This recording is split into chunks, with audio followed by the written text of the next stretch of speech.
Helo na, Adam ydw i. Mae Dewi Draenog a Beca Broga wrth eu bodd yn chwarae. They enjoy wrth eu bodd yn chwarae yn y blodau. Mae Dewi Draenog yn tyfu blodau o bob lliw a llun. All kinds of flowers, blodau o bob lliw a llun yn ei ardd. Bydd Petra Pilipala a Gwen Gwynynen wrth eu boddau. They will enjoy wrth eu boddau yn peillio'r holl flodau, pollinating the flowers, yn peillio'r holl flodau. Dewch i dyfu mwy o flodau. Wrth ddewis ble i dyfu blodau, grow flowers, ble i dyfu blodau, rhaid meddwl faint o ole haul, sunlight, faint o ole haul sydd ei angen. Mae rhai planhigion angen llawer, some plants need a lot, a rhai eraill angen cysgod, shade, cysgod.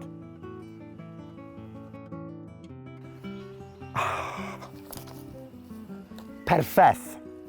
Mae angen trywel, can dŵr, ac wrth gwrs, blodau.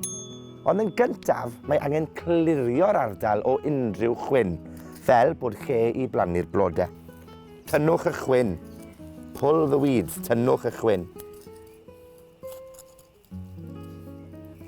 Yna, gwnewch dwll. Create a hole, gwnewch dwll. Nesaf, rowch ddŵr yn y twll.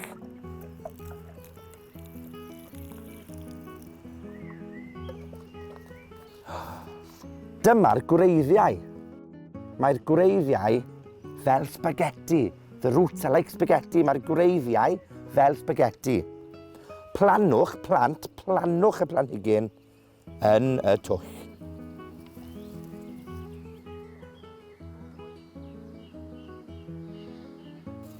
A dyna ni.